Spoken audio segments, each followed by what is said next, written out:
Budaya Aceh lagahana ban lumada pandang ngon gua madang osong badanyo betak.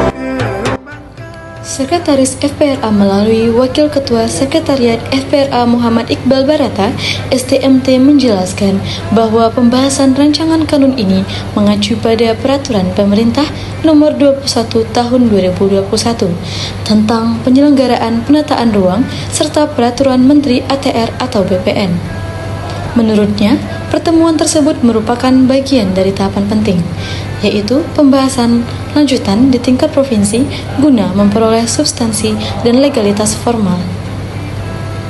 Iqbal selaku Kepala Bidang Tata Ruang dan Pengembangan Infrastruktur Wilayah menyampaikan bahwa hasil pembahasan ini nantinya akan menjadi dasar bagi pemerintah Kabupaten Pidi dalam pengajuan kanun RT/RW.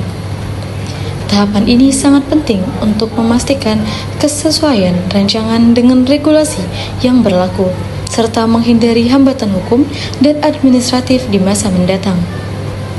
Hasil overlay antara RT/RW Kabupaten Pidi dan RT/RW Provinsi menunjukkan adanya revalensi dan kesesuaian. Jika sinkronisasi ini diterima di tingkat provinsi, maka Kabupaten Pidi memiliki dasar yang kuat untuk menetapkan kanun tata ruang yang diharapkan dapat mengarahkan pembangunan secara lebih terencana dan berkelanjutan. Luntung suruh dino asai basia ya Allah.